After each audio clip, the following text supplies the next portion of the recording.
Oke, selamat pagi yang baca pagi, selamat siang yang melihat siang, selamat sore yang Sore, melihat baca sore, sore. selamat malam yang melihat malam. Oke, di sini saya akan mempraktekkan untuk UKK kalian nanti tentang pos AC. Jadi ini pos AC, nanti kalian hanya ngisi apa? Hanya ngecek tanpa mengisi. Pertama-tama yang kalian siapkan nanti adalah job sheet yang sudah diisi nama sama nomor peserta dan kerjaan kalian sudah ada di jobsit, silahkan dikerjakan. Untuk spek silahkan ditulis harusnya apa, misalkan untuk putaran mesin harusnya putaran sekian dan hasilnya berapa. Kemudian kesimpulannya kalau sesuai dengan spesifikasi berarti baik, kalau tidak berarti ditulis tidak baik atau ganti. Terus oke, di sini kalian yang pertama dilakukan adalah merangkai dan memeriksa kelistrikan sistem AC. Berarti kalian harus merangkai kelistrikan AC. Oke, untuk kabel silahkan ditata, kepalanya yang bagian atas disamakan, untuk yang bagian bawah silahkan diserta nanti panjang kabelnya berapa. Ini gunanya nanti ketika kalian butuh panjang tinggal ambil yang panjang, ketika butuh pendek ambil yang pendek. Taruh di. Oke, ketika sudah, alat yang dibutuhkan lagi adalah test pen. Test pen ini nanti sangat penting untuk ngecek apakah ada arus yang lewat atau tidak. Oke, terus kemudian sebenarnya gambarnya sudah, wiringnya sudah ada di tabel, kalian tinggal baca wiring. Pertama-tama kalian cek dulu sumbernya ada atau tidak. Kalau sudah ada, kita hubungkan dari baterai ke fuse. Kemudian dicek dulu fuse-nya keluar atau tidak, ternyata ada. Dari fuse ke kunci kontak dicek, tidak ada, berarti dinyalakan. Ada, sudah. Lanjut dari kunci kontak ke terminal 85. Setelah itu kita cek lagi, ternyata nyala. Kalau sudah dari 85, sorry,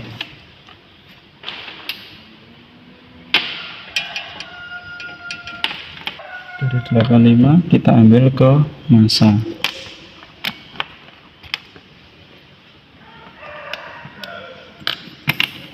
Oke, terus kalau sudah berarti kita tinggal ngisi 30-nya. 30 harusnya dari baterai, harusnya seperti ini, dari fuse harusnya seperti ini, tapi kalau memang kurang dekat ngambil dari sini juga nggak apa-apa, sama aja. Kita ambil dari sini aja ya.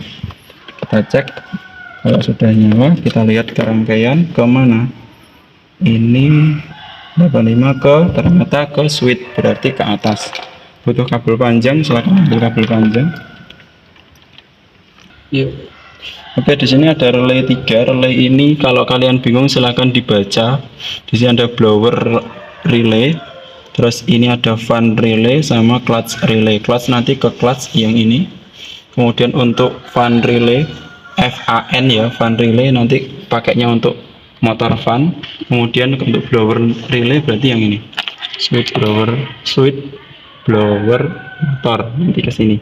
Jadi keluar 87 nanti ke atas. Jadi tergantung nanti kalian butuhnya yang apa. Sekarang kita coba rangkai untuk yang blower relay dulu.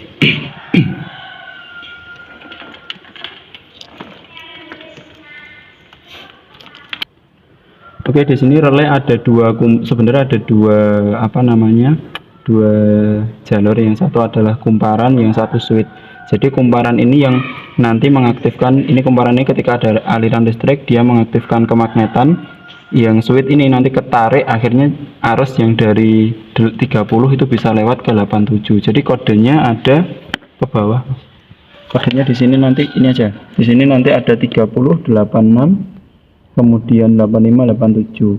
Untuk 85 sama 86 ini untuk mengaktifkan kemagnetan. Kalau 30 sama 87 itu untuk switchnya. Jadi ke 85 dulu, nanti 86 dikasih masa, akhirnya kemagnetan timbul kayak gini. Ini 85 dulu dari GG, 86 dikasih masa, kemagnetannya timbul. Akhirnya yang arus dari 30 ini dari baterai keluar ke 87. Kalau ini dimatikan, mati. 87 nya tidak dapat arus. Oke ya, saya ulangi. 30 ini dari baterai, 85 ini juga dari baterai, 86 ini ke massa, 87 itu beban.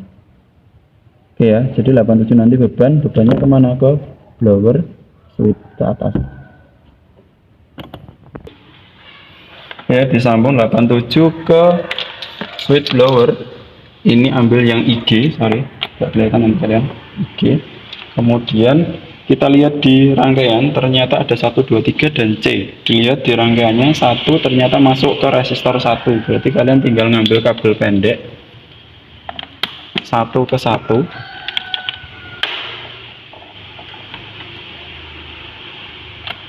Dua ke 2. Tiga ke 3. Ini sebenarnya adalah switch untuk kecepatannya blower. Jadi 1 nanti kalau diarahkan ke 1 dia resistornya lewat 1, 2, 3 resistor, akhirnya resistornya tambah banyak, arus yang lewat tambah kecil. Kalau 2 dia hanya lewat 2 resistor, akhirnya berkurang. Kalau 3 itu hanya lewat 1 resistor, makanya semakin besar angkanya, maksudnya resistornya semakin banyak, arus yang lewat itu semakin kecil. Jadi yang 3 itu hanya lewat 1 resistor, makanya arus yang lewat besar, putarannya jadi cepat. Jadi blower 3 itu putarannya lebih cepat. Oke ya, lanjut. Setelah itu kita selesaikan yang blower dulu. Dari blower ini kemana? Blower ini ke blower motor. Dilihat di bawahnya, blower motor, ini blower motor. Berarti tinggal dikasih kabel pendek aja. Ini gunanya nanti nata kabel tadi. Terus terakhir massa. Oke, untuk ngecek ini ada arusnya atau tidak, kita bisa cek lewat ini. Kita coba. Sorry, berarti ini kita lihat. Oh, ternyata ini tidak ada. Kita lihat dari sini. Apakah ada listriknya? Nah, ini baru ada. Makanya nanti gunanya test pen itu seperti ini. Kalau tidak menyala, kita cari satu-satu. Kita cari arusnya itu yang nggak nyala dari mana, kemudian deep learning. Jadi kita lihat ini harusnya sudah ada listriknya. Nah, sudah ada. Tinggal ngasih massa. Jadi kalau ini dimatikan, switchnya dimatikan, arusnya juga hilang. Sudah, tinggal dikasih massa. Untuk massa ini terserah, bisa ngambil dari sini langsung. Kalau nggak sampai, bisa ngambil dari sini. Asalkan nanti tujuannya tetap massa baterai. Jadi kita coba apakah menyala. Blower motor itu berarti yang sini ya, blower motor. Nah, ini sudah keluar anginnya. Berarti sudah menyala. Oke, satu rangkaian sudah selesai. Lanjut ke rangkaian kedua, itu adalah fan relay. Jadi apa namanya? Motor fan. Jadi rangkaian kedua itu ke magnetic switch. Jadi kita lanjutkan di sini, itu ngambilnya keluar dari switch switch blower yang C. Berarti ini keluar C. Ini warnanya hitam, sebenarnya ini arusnya positif, jadi bukan hitam. Cuma kalau dikasih warna hitam ya tidak apa-apa. Kita cari misalkan ini C, ini kemana? C ini ke switch temperatur, sama seperti gambarnya. Jadi ke switch temperatur, di sana tulisannya C, berarti masuk sini. Kemudian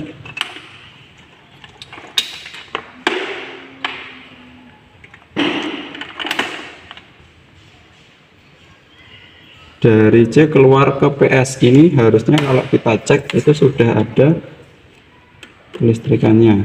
Kita coba ya. Nah, nyala, berarti bisa. Kita coba lagi. Aduh. Jebol.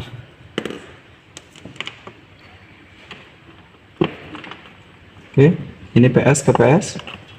PS di switch pressure, kemudian kita cek lagi apakah ada arusnya. Ternyata ada. Kalau untuk switch pressure ini misalkan nggak ada arus, jangan takut. Biasanya kalau di sininya nanti nggak keluar arus, tapi di sini sudah keluar seperti ini, misalkan ini keluar, ternyata nanti di sini tidak keluar, di CL-nya tidak keluar, berarti itu freon di dalamnya habis. Kalau seperti itu kalian harus ngisi freon dulu, baru nanti dicek lagi harusnya sudah ada. Terus lanjut dari CL itu kemana? Dari CL itu kalau sesuai rangkaian dia masuk ke plat yang ke relaynya plat. Cari kabel agak panjang.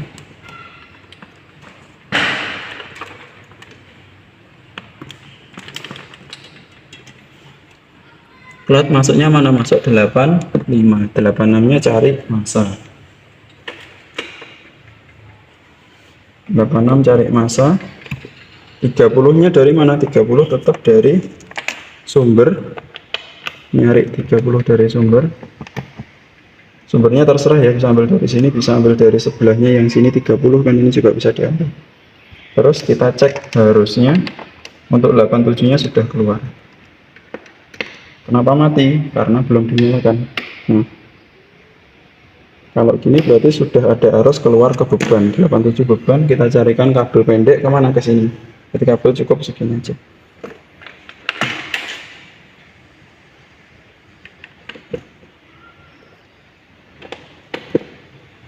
Terus kita cek apakah sudah ada arusnya. Oke, sudah.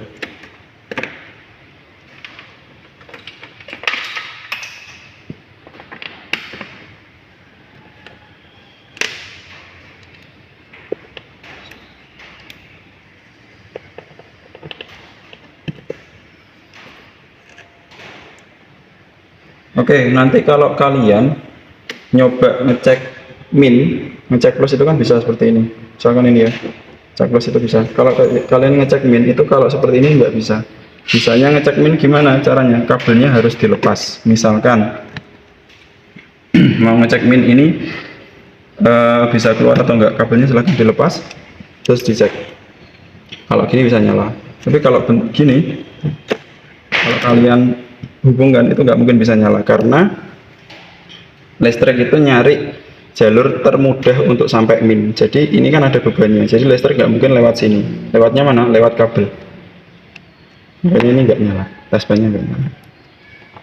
Oke, berarti magnetic switch-nya sudah menyala. Tandanya apa?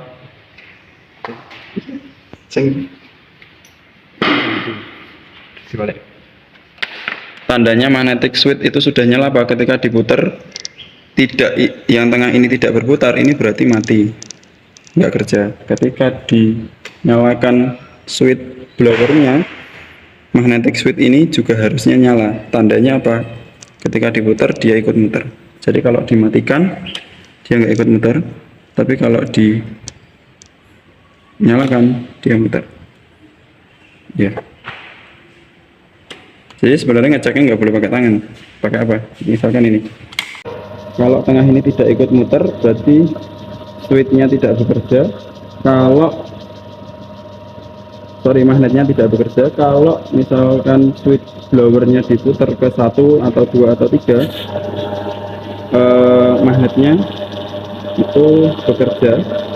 Jadi kompresor ikut muter sama putaran mesin. Oke, tugasnya sudah selesai, tinggal satu lagi, merangkai motor fan. Kita lihat rangkaiannya. Motor fan itu ngambil dari mana? Ternyata ngambil dari C, berarti ngambil dari sini. Tinggal dihubungkan aja C ke ke relay motor fan itu, yang seperti biasa kita ngambil 85. 86-nya ke masanya terserah di sini. Kalau di sini kebanyakan ya ambil dari sini, nggak apa-apa.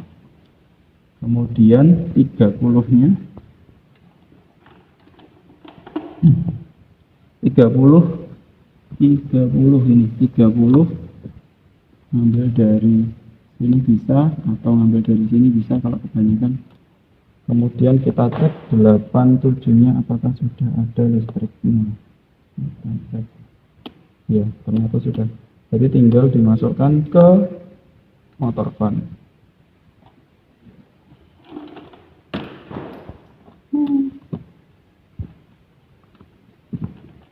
Cek lagi.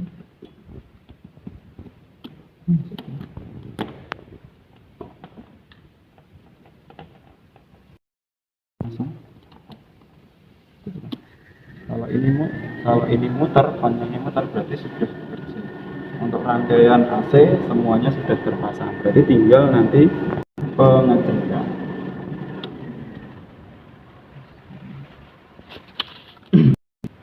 Oke, untuk pengecekan putaran mesin itu sebenarnya ini untuk pekerjaan di mesin itu putaran ini kita analogikan untuk putaran ini.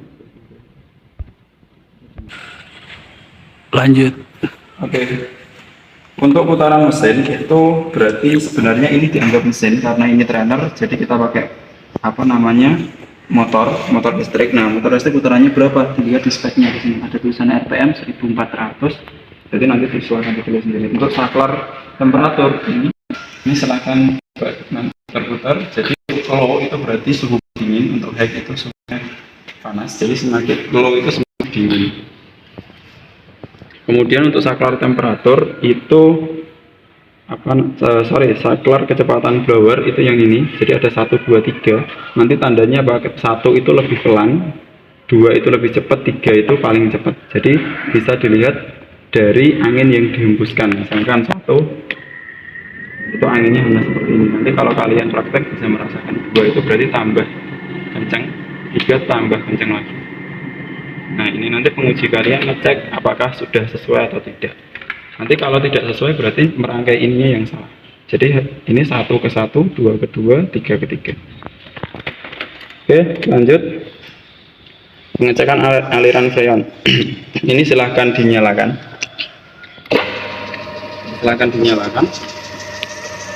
Untuk pengecekan aliran freon itu kalian ngecek di tabung kaca ini. Lihat ada freon yang mengalir atau tidak. Kalau di sini kelihatannya ada yang mengalir karena memang ada isinya. Oke, tekanan rendah manifold. Oke, mulai dari sini berarti kalian harus masang manometer.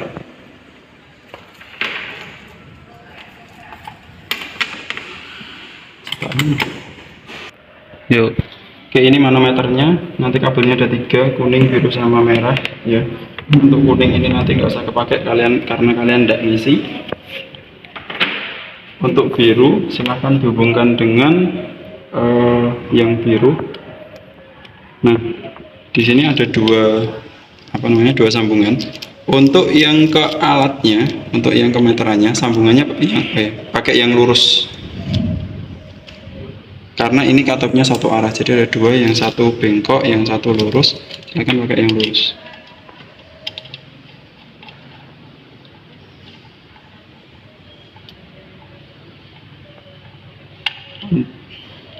Yang merah juga sama. Nanti kalau kalian masangnya yang bengkok, yang ini, yang pipanya bengkok ini, nanti alirannya tidak akan bisa naik ke meteran. Jadi tetap di 0. Nah, terus perlu dicek nanti putaran ini itu tidak perlu dibuka, jadi tetap keadaan tertutup. Kalau misalkan ini nanti kalian buka, freonnya akan keluar dari tengah, dari sambungan yang harusnya untuk kabel kuning, untuk selang kuning. Kemudian cara pasangnya lihat di gambar. Untuk yang merah itu berarti antara kompresor dengan kondensor. Ini ada tulisannya kompresor sama kondensor. Dicari ini kompresornya, kondensornya mana, dicari. Ini ternyata tulisan kondensor, berarti ini kondensor. Berarti selang yang dari kompresor ke kondensor, selangnya ini. Berarti ini yang merah. Untuk masang silahkan dipasang secepat mungkin, kalau enggak nanti freonnya keluar. Untuk ngelepas juga sama. Untuk ngelepas silahkan ini nanti ditarik, terus ini diputar secepat mungkin. Tapi hati-hati. Jadi ketika masang, silakan ini ditarik dulu, diulirkan dibuatkan dikit. Kalau sudah pas baru diputar dengan cepat. Nah, kalau sudah kepasang, nanti tandanya apa? Tandanya masang kalian benar, jarumnya itu naik. Jadi kalau jarumnya ini nggak bergerak, berarti cara masang selang kalian itu salah. Kalau sudah, pastikan.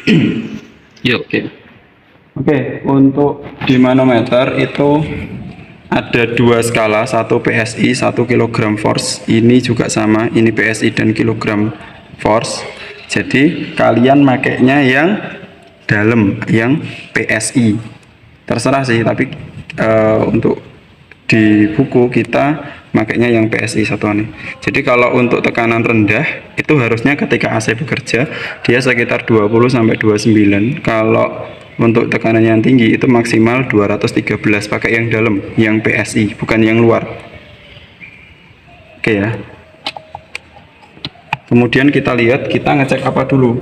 Jangan cokor bekerja terus nggak tahu apa yang dicek. Ternyata kita pertama ngecek tekanan rendah. Tekanan rendahnya berapa?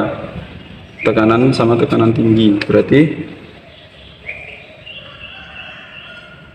oke, untuk tekanan Oke, untuk pengecekan tekanan rendah, manifold kick sama tekanan tinggi silakan dinyalakan. Caranya tetap ya nyalakan. Misalkan kalian nyalakan ini nggak akan bekerja kecuali selektor blowernya dinyalakan. Jadi tanda AC-nya bekerja adalah selektor blowernya dinyalakan. Untuk ini terserah kalian mau berapa. Misalkan ini tak atur tempat di low, ini tak nyalakan, baru jarumnya akan bergerak. Ditunggu sampai jarumnya tidak bergerak. Nah, kalau sudah silakan dibaca. Bentar. Kenapa jarumnya naik? Karena magnetnya lepas, berarti suhunya sudah mencapai low. Jadi kita tunggu lagi sampai bekerja.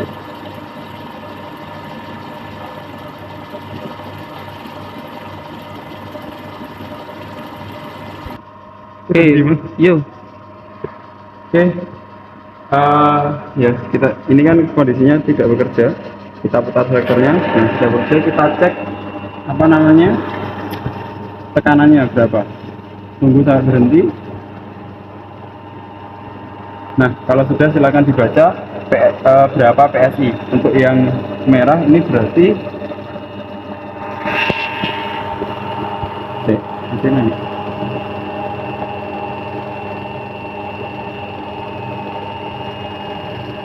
Oke, untuk yang merah ini berarti 200. Untuk misalnya 200 ini yang ternyata ini sampai 40, berarti isinya kebanyakan. Tapi untuk di laporan silahkan ditulis apa yang ada. Jadi misalkan ini 40 PSI ya ditulis 40, berarti tidak sesuai spesifikasi hasilnya. Keterangannya berarti nanti freon perlu dikurangi. Kemudian untuk tekanan tinggi sudah, temperatur udara yang menuju, nanti kalian nggak kedengeran. Untuk temperatur udara yang menuju evap itu berarti temperatur ruangan. Untuk temperatur udara yang keluar dari evaporator berarti yang keluar dari sini. Jadi nanti untuk yang menuju ini suhu ruangan kita berapa? 30. Ya, jangan mengira-ngira. Pakai alat namanya termometer. Termometernya saya ambilkan dulu. Yuk. Untuk temperatur udara yang menuju ke evap berarti suhu ruangan. Silahkan langsung ditulis apa yang tertera di sini. Misalkan ini ternyata 30. Pakai Celsius ya. Di sini ada Celsius, ada Fahrenheit. Celsius ternyata yang atas, berarti yang dalam itu Celsius, yang luar itu Fahrenheit. Pakai yang dalam. Berarti di sini berapa? Ketemunya 30. Berarti untuk temperatur udara yang menuju evap itu 30 derajat Celcius. Untuk yang keluar berapa? Caranya gini.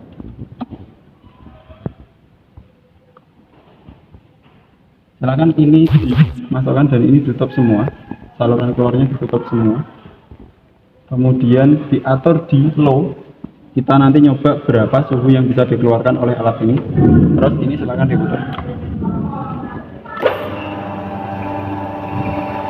Nah, nunggunya kapan? Nunggunya sampai magnetic switch ini otomatis lepas. Kalau sudah lepas itu berarti suhu yang keluar dari sini itu sudah sesuai dengan apa namanya selektor temperatur kalian. Ditunggu sampai ini lepas. Oke, misalkan kita anggap lepas ya, misalkan seperti ini, kita anggap lepas. Berarti nanti ini dicek, diambil atau biarkan di sini, itu dicek sampai berapa. Ternyata di sini nggak bisa baca, bacanya harus lurus, berarti diambil. Misalkan nanti turun sampai 20, karena kemarin juga sampai 20, jadi nanti ditulis di sini 20 derajat Celcius. Nah, hasilnya nanti berapa yang kalian tulis tergantung yang ada di sini. Jadi misalkan peserta A nanti 20, peserta B ternyata ketemu 22, ya tulis sesuai dengan apa yang kalian lihat di termometer. Oke, lanjut. Untuk pemeriksaan kebocoran itu dalam kondisi diam. Jadi nanti untuk di sini ada tulisannya tekanan rendah. Oh iya Mas, ini nomornya salah. Ini silahkan ditulis aja. Oke. Ini tekanan rendah, tekanan tinggi, kemudian ada waktu yang dibutuhkan untuk mendeteksi kebocoran. Jadi waktu yang kalian butuhkan nanti silahkan ditulis di sini. Ya minimalnya nanti 15 menit. Jadi setelah 15 menit dilihat pertama ini, misalkan pertama ini ternyata di 108. Nanti ditunggu selama 15 menit ini turun atau tidak. 108 PSI ini turun atau tidak. Kalau terjadi penurunan berarti ada kebocoran. Silahkan nanti ditulis di sini awalnya berapa, terus hasilnya berapa. Oke, untuk hasilnya itu tulis aja yang awal ini. Untuk spek ini tulis yang awalmu berapa. Misalkan awalnya ternyata di sini 108, ditulis 108. Untuk yang tekanan tingginya misalkan ini 125, berarti tulis 125. Nanti setelah 15 menit silahkan ditulis hasilnya. Kalau ada perubahan berarti misalkan turun, berarti itu ada kebocoran. Kalau naik berarti nggak mungkin, berarti salah baca atau salah nulis. Kemudian lama deteksi ini nanti normalnya 15 menit. Kalau misalkan kalian lebih 20, 30, 1 jam, 2 jam ya silahkan ditulis di sini. Kemudian untuk pemeriksaan kebocoran dengan halogen leak detector, alatnya adalah ya, halogen leak detector itu alatnya seperti ini. Kemudian ini silahkan diputar. Nanti akan keluar bunyi bip. Semakin putarannya semakin ke kanan itu semakin sensitif. Nah, terus silahkan dicek di masing-masing sambungan. Jadi misalkan ini.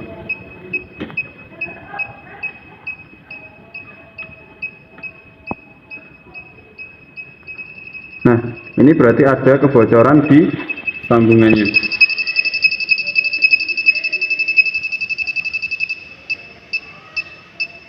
Oke, tadi saya pakai untuk yang paling sensitif. Saya rusak ini. Oke, saya ulangi untuk pemeriksaan kebocoran, silahkan dicek. Nah, Oke, saya ulangi. Untuk alat ini jangan ujungnya ini jangan ditempelkan ke bendanya, jadi cukup diarahkan ke sambungan-sambungan lainnya. Kalau sudah selesai berarti pemeriksaan kalian sudah. Tadi untuk halogen silahkan ditulis, kalau ada kebocoran tulis kebocoran, di sini nanti kalian tulis perbaiki. Kemudian tinggal tanda tangan, kasih tempat, tanggal, tanda tangan kalian. Kalau sudah setorkan ke penguji, berarti praktek kalian sudah selesai. Oke, itu untuk apa namanya contoh pelaksanaan UKK. Jadi saya di sini hanya menampilkan untuk pekerjaan, untuk K3 dan sebagainya. Tetap kalian harus mengikuti instruksi, memakai pakaian kerja, memakai sarung tangan dan sebagainya. Kemudian kalau sudah selesai silahkan dilepas seperti tadi ya. Melepasnya silahkan ini ditarik dulu. Ini ditarik, kemudian diputar secepat mungkin.